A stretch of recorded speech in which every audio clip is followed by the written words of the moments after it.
Spider-Man is the most famous superhero in the world. He appeared in many comic books, TV shows, live action and animated, movies, and he's one of the most popular superheroes in the world, like possibly in the top 5. Somewhere in the top 5, or maybe the top 3. So it'll make sense that he'll get a lot of spider suits, or just, I don't know, he'll get a lot of costumes. Some of them are the best, some of them are the worst, at least in our own opinions. So I'll be ranking every Spider-Man suit in live action, from what I think is the worst Spider-Man suit or suits to the absolute best Spider-Man suit, like to date. Keep all of this in mind. My list, it's not based on facts, it's all based on my personal opinion as a Spider-Man fan. I'm only going to count the live action suits. I am not going to count fan film suits, but since we're going to do it as an honorable mention, Spider-Man Loaded suit was pretty good. The only problem I have with it is that the colors are just really dark. Now with everything out of the way, let's get started. The absolute worst spider suits, yeah, I'll just call them spider suits. The black and gold suit, and the second suit that appeared in the worst is red and black suit with the golden spider emblem. Now, these suits are not really like new suits. They're basically the same red and black one with their own with something added to it. One of them is just basically turned inside out after one of the Mysterio protesters threw green paint at Spider-Man, and while the other one is just basically pieces of the Iron Spider costume, like the Neontech pieces, just still onto the red and black suit. These designs in general probably would have been fine if they were actual new suits, but they're really not. So that's why I rank them as the worst. I mean, for me, what really turns me off about the black and gold suit and the gold, red, and black suit, those two suits, that they're both really lazy. At least to me, they feel like it.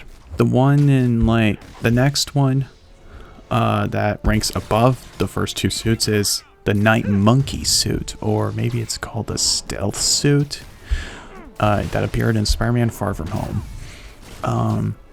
There's really not much I could say about it, aside from this is the closest we'll get to the black suit in the Spider-Man MCU, or there's some kind of new cool design ideas, like how the spider lens pop up to reveal Peter's eyes, but I think they were really just there so then Tom Holland can do his performance with his eyes instead of relying on the CGI Spider-Man eyes.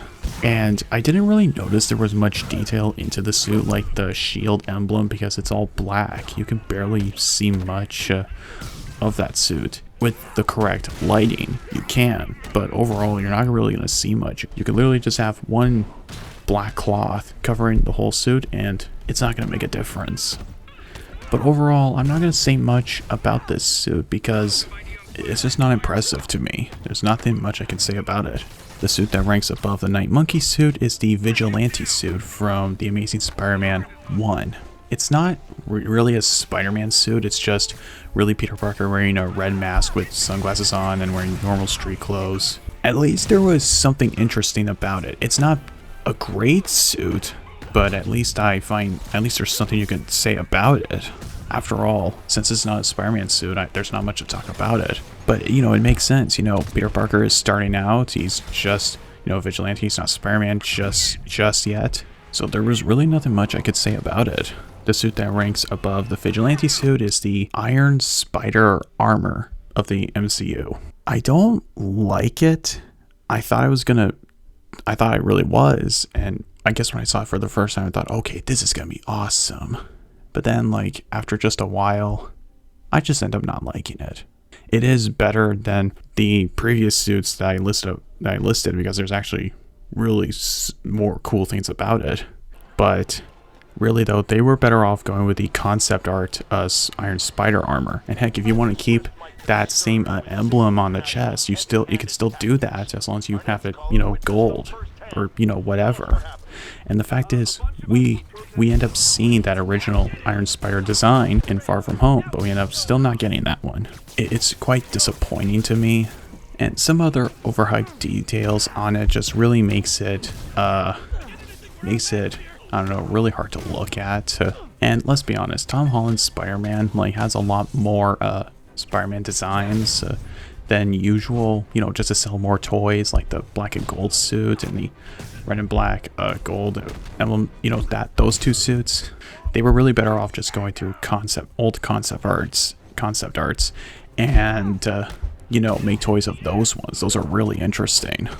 The suit that ranks above the Iron Spider armor is the red and black suit from Far From Home.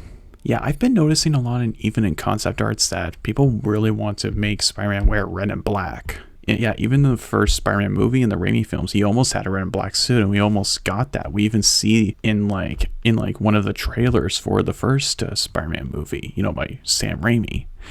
And I guess I just don't like it. I just wish he had blue. I know what they were trying to do, what they were trying to go for it, but at the same time, it's just not. I just don't like it. It would have been great, if Peter did make a red and blue suit, in this movie. I guess I'm just not too big of a fan of Spider-Man just wearing red and black. I mean, obviously the Raimi concept art for that Spider suit does look pretty good. I do like that one, but I guess that's just the only red and black suit I like. Anyways, the suit that ranks above the red and black suit is the 1970s suit. It was for an old live action Spider-Man show that, in the late 1970s.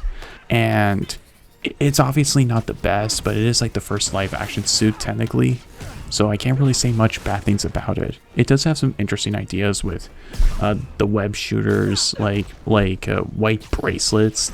At least they look like it, but those are web shooters, outside of the wrist. Spider-Man even has a silver belt, which kind of looks interesting, and that's really all I can say about it. I'm not going to say much about the eyes because, it's still the 70s. Of course, I'm not going to get the suit completely right, and, it's still a much better suit than the previous suits I list out. The next suits are going to be the wrestling suit from the Sam Raimi film and the homemade suit from Homecoming. Those suits are really good. For Peter Parker, making these suits, for the first time, by himself. And yeah, these suits are far better than the previous suits. The wrestling suit is just very, iconic. And the Homecoming suit, it is definitely more definitely a lot more like Spider-Man, color scheme wise and whatnot. Especially for a teenager who had his powers for 6 months. It's definitely the best suit that he can create until, he gets the Stark suit. But yeah, overall, I do like it. I mean, obviously it's not my favorite, but, I still do like it. The next suit that ranks above the previous suits are the Amazing Spider-Man 1 suit. Yeah, that suit. I guess when I first saw it for the first time, I didn't, mind it. I thought it looked really cool, especially since the eyes are yellow instead of white this time. I thought it kind of looked interesting. And, the waist area, how it's designed a little differently than usual, I thought it looked kind of cool. And yeah, it does have darker color scheme than before. So yeah, that is kind of a bit of a turn off.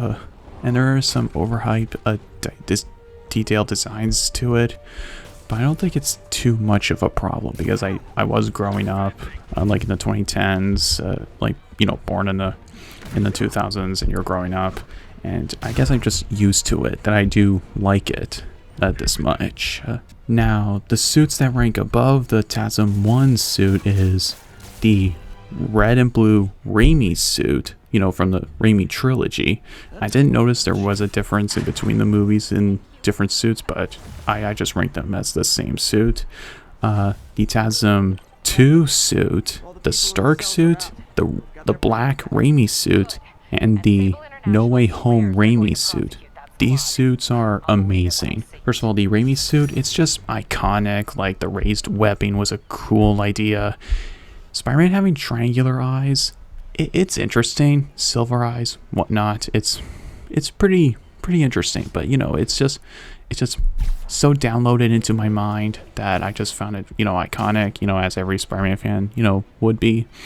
The No Way Home suit, you know, the No Way Home Raimi suit, you know, it still had the same, you know, design ideas, except this time Spider-Man has white eyes and the black outline, you know, those kinds of eyes, which I thought it looks fantastic. Yeah, the webbing was a little bit different for the head, but hey, I don't mind it either way. It's still pretty good and still has the Raimi touch to it. So overall, I do like it. The TASM 2 suit, it is far better than the first TASM 1 suit. You know, just so much like Spider-Man. Well, more comic book accurate. The eyes are really big, which I thought they were really cool, and you know, still has the you know, the Amazing Spider-Man logo, which I thought that logo was pretty good. But yeah, overall, I do like this suit. The Stark suit, I thought that was the best Spider-Man suit ever. Especially with how bright the colors were than previous suits, and it has that great back Spider-Man logo, you know, the circle one. It's so beautiful, and I wish the previous suits, you know, have it, or the final suit that I'm going to reveal has that suit. I mean, you know, have that logo. I wish it had that logo. That back logo was amazing. Hell, at the time, before the other suits were revealed, that suit was the best suit ever, even if there was some other problems that I don't like about it, like the black parts and the black lines in the blue suit, and the blue parts of the suit. But hey, I still love that suit. And the black Raimi suit, that suit is amazing. You know, it still needs to look like the red and blue Raimi suit.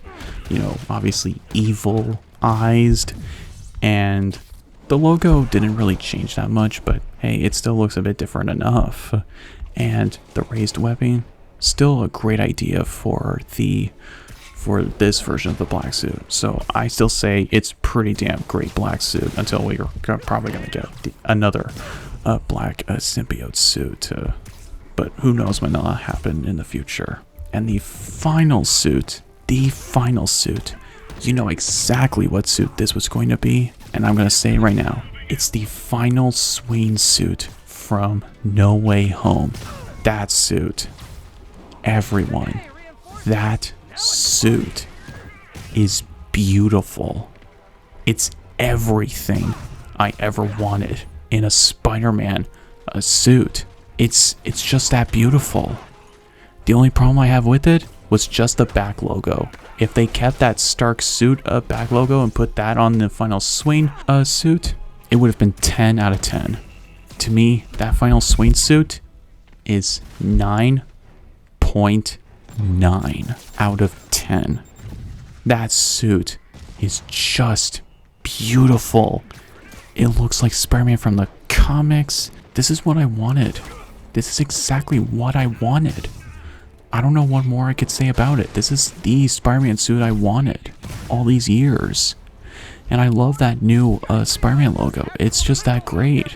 Hey guys, Future Battle Pie here. The other day I saw pictures of the brand new day spider suit, and all those recordings I did were recorded way before that those pictures were revealed to the public. And I gotta say, that suit is fantastic. Like, I really do love like the web shooters, how it's kind of like a combination of Tobey Maguire's and Andrew Garfield's suits, and the blue is slightly better than the final Swain suit. I guess the only criticism I have is that it doesn't have that back logo like the Stark suit. I guess I liked that front logo a bit better when it was smaller, but hey, I have not much else to say about that suit. They're both, it's fantastic. I say the final Swain suit and the brand new day suit are equally amazing. So yeah, that's my ranking for that suit. Anyways, these are all my rankings for each live action Spider-Man suits. Do you disagree with me or do you agree with me fully? What's your take in all of it? I hope you enjoyed this video, and remember, these are all just my opinions. You have your own take on it. You know, obviously just don't go, you know, as far as wanting, you know, sending me, you know, threats or anything just because we disagree on something, because, you know, that's just very childish of you. Anyways, I hope you guys have a wonderful day, and I'll see you all next time for my next rankings for bat suits and worst superhero costumes. I hope you have a wonderful day. Peace out.